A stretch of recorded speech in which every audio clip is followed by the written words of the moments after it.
Étoffis est un gros rêveur. Oui, Étoffis est un gros rêveur. Si tu veux savoir pourquoi j'ai dit qu'Étoffis est un gros rêveur, reste jusqu'à la fin de cette vidéo. Tu comprendras pourquoi j'ai dit qu'Étoffis est un gros rêveur.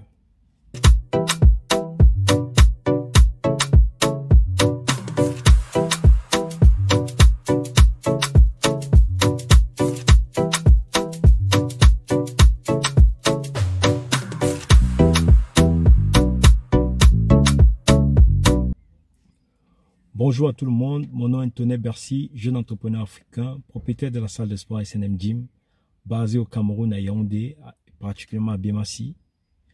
Et ici, nous sommes là pour parler de tout ce qui est business, entrepreneuriat, investir dans le sport, tout ce qui est salle de sport, gymnase, et sans compter la petite histoire qui peut booster le moral.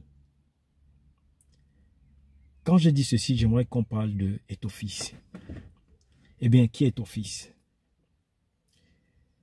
Samuel Étoffis est né le 10 mars 1981. Il est actuellement âgé de 41 ans. Il est né à Douala. Étoffis a 2 sœurs et 2 frères. Très jeune, il est ballon rond et il a pour idole Roger Mila. Étoffis, très jeune, a joué à Majorque, il a joué au Real de Madrid, il a joué à Barcelone, il a joué à l'Inter de Milan, il a joué à Makashkala, il a joué à Everton, il a joué à Chelsea, il a joué à Antalya. Franchement, rien à dire sur sa carrière. Il a joué dans presque tous les plus grands clubs, dans les plus grands championnats du monde, sauf en France. Où d'ailleurs, pour la petite histoire, il est venu pour essayer de commencer à jouer dans un club français. Mais le problème de papier voilà, a fait en sorte qu'il décide de rentrer au Cameroun pour se relancer parce qu'il ne comprenait pas comment est-ce qu'il peut vivre dans un pays où il n'a pas de papier et il ne se sent pas à l'aise. Étoffis, son niveau de rêve dépasse l'entendement souvent. Vous savez, le 11 décembre 2001, Étoffis est élu président de la FECAFOOT. Pour ceux qui ne savent pas, la FECAFOOT, c'est la Fédération camerounaise de football. Et très vite, le Ngambé, comme on l'appelle, décide de changer l'image que les gens ont pour le football camerounais, notamment le championnat camerounais. Étoffis promet, franchement, tout ce qu'il y a d'irréel même pour certaines personnes. L'augmentation de salaire. Étoffis promet de nationaliser la tête de l'équipe nationale, que l'entraîneur sera désormais un Camerounais. Vous voyez, Étoffis, il envoie Étoffis à gauche, à droite. Il signe des partenariats avec MTN, il signe des partenariats avec Orange, il signe des partenariats avec le groupe SABS. Il envoie Étoffis, il n'y a pas longtemps encore, Étoffis est allé voir le directeur de la CNPS pour signer les retraites, pour préparer les retraites des footballeurs. On voit Étoffis avec les grands hommes d'affaires nigérians. On voit Étoffis avec le milliardaire camerounais, l'homme le plus riche d'Afrique centrale, du côté francophone, Dampulo. On voit Étoffis partout. Son rêve, il ne s'arrête pas. Vous savez, je partage un peu cette valeur avec Étoffis. Il faut rêver. Il faut même rêver très très grand. Et je pense que c'est ce que Étoffis est en train de faire. Depuis son jeune âge, il a compris que le rêve avec le travail, c'est possible. C'est pour ça que vous voyez Étoffis rêve. Et il a d'ailleurs dit dernièrement, après le match du Cameroun-Algérie, dans le vestiaire, après la qualification qui n'a pas été facile. Vous savez, quand il arrive, avant même de commencer, quand Étoffis arrive à la présidence, il enlève l'ancien entraîneur de Lions Indomptables qui a fini 3e à la Coupe d'Afrique qui était justement au Cameroun, et il nomme Rigobert Song Baranac.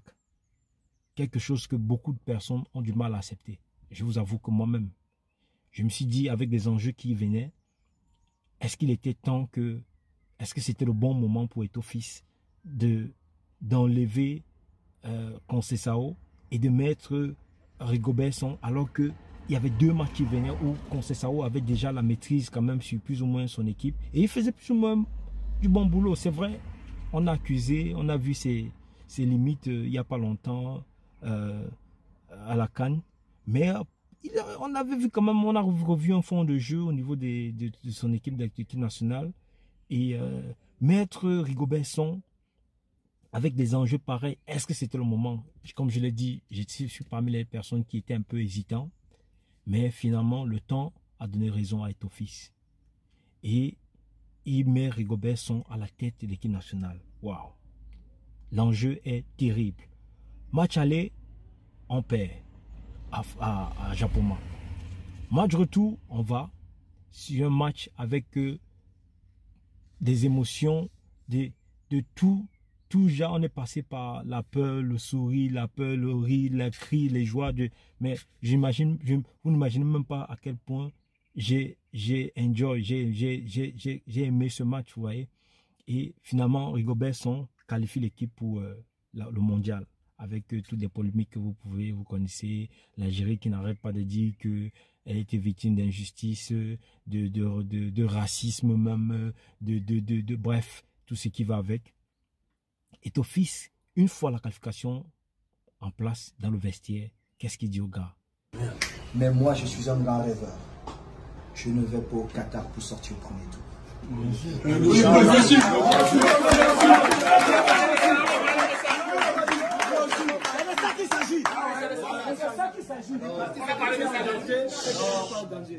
Les sélectionneurs qui sont là ont un job énorme à faire. Et vous, une responsabilité énorme. On ira au Qatar avec une autre mentalité. Si les autres peuvent gagner, pourquoi pas non? On change notre façon d'aller dans les Coupes du Monde. On la change. C'est d'abord la mentalité, mais ça commence maintenant, chérie. Commencez à anticiper votre Coupe du Monde. Anticipez votre Coupe du Monde mentalement. On n'ira pas au Qatar en balade. Là, il a déjà un objectif. Le rêve. Rêver. Frères et sœurs africains, rêver grand. Vous voyez qu'une personne comme Eto'o-Fils, on peut presque plus ou moins dire qu'il n'a même plus à rêver grand. Mais il continue toujours à dire qu'il rêve. Et il rêve très grand. C'est le rêve qui pousse à espérer, qui pousse à avoir encore envie à faire certaines choses, à réaliser certaines choses. Quand vous arrêtez de rêver, vous êtes mort. Et tant que vous êtes encore en vie, rêvez. Rêvez même grand. Faites des choses, des choses qui dépassent même l'entendement. Rêvez. Certaines personnes vous diront que vous êtes fou, mais que vous êtes incapable. Mais, vous voyez, il parle du rêve, mais derrière, il met le travail qui va avec. C'est ça la différence entre Eto'o-Fils et peut-être d'autres personnes qui rêvent réaliser, qui rêvent faire des choses, mais qui n'accompagnent pas leur rêve avec une pratique. Quand je dis la pratique, c'est le travail. Mettre des bases, mettre des choses sur pied. Eto'o-Fils, d'abord, vous savez que Eto'o-Fils, son aura à lui seul, il pèse. Moi, personnellement, j'ai eu la chance de rencontrer Eto'o-Fils 2 fois. La dernière fois que j'ai rencontré Eto'o-Fils, c'était en Thalia. Je peux vous garantir, je peux vous assurer qu'Eto'o-Fils, si vous n'êtes pas puissant, si vous n'êtes pas fort, on vous met sur une même table avec Eto'o-Fils, on vous demande de dire ce que vous avez envie de dire, vous ne pourrez pas le dire. Il dégage tellement de puissance que franchement, je me coupe encore un chapeau parce que j'ai pu parler à Eto'o-Fils.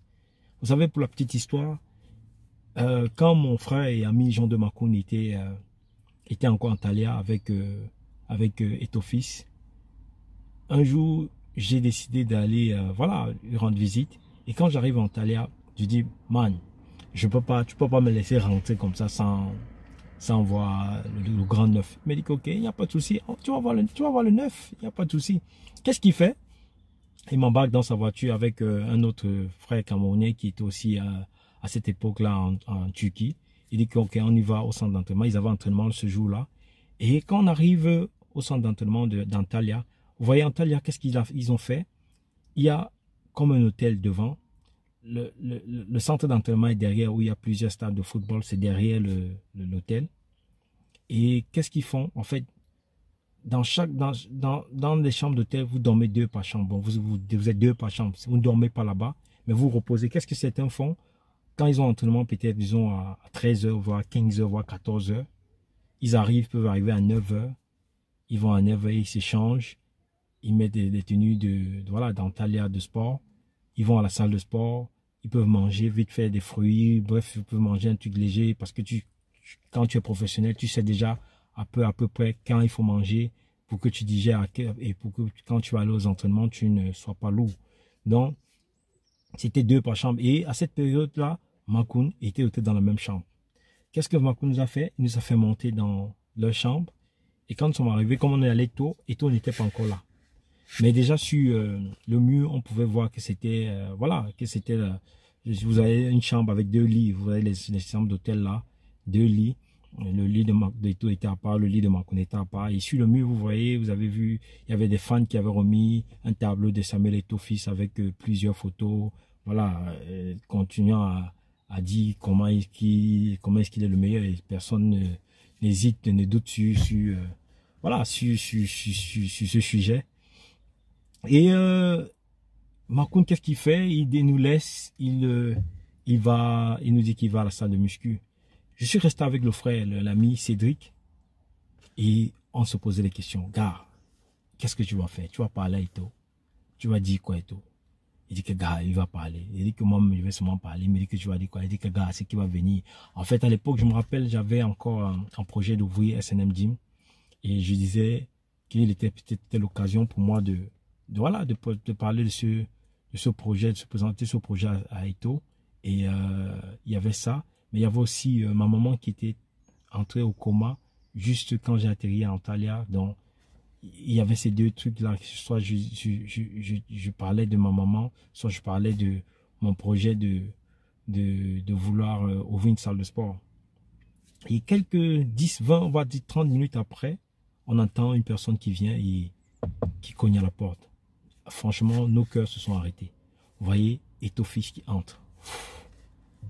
Frères et sœurs, ça a été un moment inoubliable de ma vie et un moment très très fort en émotion. On est resté bouche bée. Il nous a salués. Il était surpris de nous voir là déjà, oui c'est vrai, parce que voilà, il sait que c'est la personne qui voit là d'habitude, c'est Jean de Makoun. Il était surpris de nous voir là. Il nous a salués, il allait s'asseoir voilà, sur son lit, se changer aux toilettes, revenir, écouter de la musique. C'est un grand fan de Koffi Olomide. Il avait mis ses 6 téléphones sur la table et il était en même temps au téléphone. Et à un moment, j'ai décidé de l'appeler. Je dis, grand Samy, il se retourne, il me regarde. Frère et soeur, le regard là, on dirait que c'est le lion. Vous avez l'impression que c'est le lion qui vous regarde. Vous avez l'impression que c'est le lion qui vous regarde. Il me regarde, il m'écoute. J'ai dit que grand Samy, j'aimerais voilà, qu'on discute un peu. Qu'est-ce qu'il fait? Il arrête la musique qu'il écoute. Il pose son téléphone, il vous regarde dans les yeux. Mais si vous n'êtes pas fort, je le dis encore, vous ne pouvez pas dire ah à Samuel Eto'o quand il est en face de vous. Parce qu'il dégage tellement de puissance. Moi, je l'ai approché plusieurs fois. Quand ils étaient à l'équipe nationale au Cameroun, je me rappelle, ils étaient en stage une fois à Paris, un match Cameroun contre la Guinée de Fendono et de Mansaré, avec les Someyacho et Someyacho. Il avait fait un très très bon match ce jour-là. J'ai rencontré Samuel Eto'o, j'ai vu Samuel Eto'o là-bas. Et la deuxième fois vraiment où je l'ai approché, c'était Antalya. Mais vraiment Antalya, c'était vraiment free parce qu'il n'y avait pas beaucoup de personnes autour de lui. Et il était presque seul là-bas avec voilà, Jean de Makoun. Donc, c'est fait qu'il était possible de discuter avec lui, de vraiment même devenir son ami pour ceux qui habitaient là-bas. Mais parler alors, j'ai pu voilà, mélanger ma bouche, dit que je voulais ouvrir la salle de sport en même temps. Ma maman au coma, je voulais qu'il m'aide à faire partie. Bref, vous voyez un peu, en fait, j'ai mélangé ce que je voulais lui dire. Mais toujours, il restait tranquille, il m'a écouté. Quand j'ai fini, il m'a demandé si j'ai fini, j'ai dit oui. Dès que j'ai dit oui, il est resté tranquille. Il a remis sa musique, il est resté tranquille. Je regarde mon pote Cédric, le pote camerounais qui était là. Je dis que, mais gars, tu n'as rien dit. Il me dit que non, je peux pas. Enfin, en fait, c'est pour vous dire quoi, Samuel Eto'o-Fils, il est puissant. Et moi, je pense, avec tout ça, ce qu'il est en train de faire depuis qu'il a pris l'Africa Foot. J'ai parlé avec un jeune joueur, un petit qui joue en première division. Il dit comment les joueurs de première division sont vraiment chouchoutés depuis que le championnat a commencé, bien avant que le championnat a commencé, avec les poules que Samuel Eto'o a fait. Ils sont logés, nourris, et que les joueurs sont en support. Vous savez, moi, propriétaire d'une salle de sport aujourd'hui, j'ai la grâce d'accueillir beaucoup de footballeurs, souvent les footballeurs de première division, deuxième division et même encore plus bas. Souvent quand ils viennent, ils vous font pitié. Mais quand le petit m'a dit qu'à ce moment, ils sont même en surpoids, ça m'a vraiment marqué. Et ça ne peut qu'être la marque des grands. Samuel Eto'o-Fils, il est en train de toucher les points les plus précieux, les plus sensibles, les plus importants chez le footballeur camerounais. Et c'est ça qu'il est en train de changer. Vous voyez, aujourd'hui, les footballeurs camerounais prennent le poids en jouant. Le petit m'a dit qu'on a fait la pesée, on s'est rendu compte que tout le monde est un peu en surpoids, mais quand c'est pas un surpoids qui empêche le joueur on va dire quoi, d'être performant. Mais non, en fait, quand ils comparent à ce qu'ils avaient comme poids, et maintenant c'est deux choses de poids là, c'est bien différent et c'est bien visible. Et donc c'est pour dire quoi, Eto'o, son rêve, c'est un rêve qui est porteur. Et je sais que ses ambitions, telles que je vois là, j'ai dit un jour à mon frère que Eto'o aussi, ne soit pas surpris qu'il vise la présidence. Oui, je pense que son rêve peut le pousser à vouloir même occuper le premier rang de ce pays, le Cameroun. Et vous savez, le Cameroun a besoin d'avoir un homme fort à la tête. Et Eto'o, tel que je vois, il a presque tout ça. Cette niaque, cette envie. Et on sait que si une personne comme lui vient à la tête de notre pays, de notre pays, le Cameroun, beaucoup de choses vont changer. Je sais déjà qu'une grande partie de la diaspora voudra rentrer pour pouvoir mettre au service de l'État camerounais, au service du Cameroun, les compétences qu'ils ont pu acquérir ici. Et beaucoup de personnes seront galvanisées à rentrer parce qu'ils sauront qu'à la tête, il y a une personne qui voudrait faire bouger les choses. Eto'o aime tout ce qui est beau par son rêve, par son rêve qui est grand, immense. Il aime tout ce qui est beau. C'est important d'encourager même. C'est vrai, il faut critiquer, mais quand une personne fait bien, il faut pouvoir le dire. Il faut pouvoir accepter qu'une personne fait bien. Eto'o-Fils, je pense que Eto'o-Fils risque d'être le futur président du Cameroun. Oui, moi j'ai vécu une scène qui m'a marqué. La finale de la Coupe d'Afrique. Je suis assis au stade. Je suis au stade. Le président de la République est juste, on va dire quoi, à 10 mètres de moi, dans la loge VIP. Nous sommes juste en haut avec Samuel Eto'o-Fils. Vous voyez, quand on défile souvent l'écran géant qui est au niveau du stade, on met la photo du président, le stade est en l'air, le stade crie. Mais quand on a mis la photo de Samuel Eto'o-Fils, le stade a failli se casser, tellement les gens étaient en train de crier qui veulent voir Eto'o-Fils, qui remettaient la photo d'Eto'o-Fils. Mais je suis sûr que même le président de la République s'est senti mal à l'aise. Ah oui, oui, le président de la République du Cameroun, je suis sûr qu'il s'est senti mal à l'aise. Mais je pense que c'est l'homme qu'il faut déjà pour l'Africa Foot. Et pourquoi pas pour le poste de président de la République du Cameroun. Parce que quand on regarde bien la tendance, il faut un homme fort. Il faut un homme qui a la poigne. Eto'o-Fils, déjà, par ses moyens financiers, il est à l'abri de beaucoup de choses. On saura que voilà, ce n'est pas forcément pour le gain qu'il est là-bas. Eto'o-Fils, par son expérience, par ses contacts, il apportera beaucoup à l'Afrique. On est même déjà en train de voir ce que Eto'o-Fils est en train de faire pour le football africain, pas seulement pour l'Afrique, parce que l'image, il est en train de redevenir très populaire encore, voire même peut-être plus populaire que quand il était encore footballeur professionnel. Et vous voyez, cette dynamique, on est sûr presque à 100% que ça va se répercuter, ça va aussi avoir effet boomerang au niveau de la Côte d'Ivoire. Voilà Drogba qui a posé sa candidature et je suis presque sûr à 80% que Drogba va aussi être président. Et quand nous aurons à la tête de nos fédérations, de nos institutions, des gens forts, des gens qui ont un passé glorieux, un passé et des contacts nécessaires pour l'Afrique. Ça ne peut être que bénéfique pour l'Afrique. Et c'est une fois de plus qui montre que l'Afrique, ce sera le futur. Avec des gens comme cela à la tête, l'Afrique ne peut que exploser. Merci. C'était un peu ça la petite histoire. Eto'o-Fils, c'est un gros rêveur.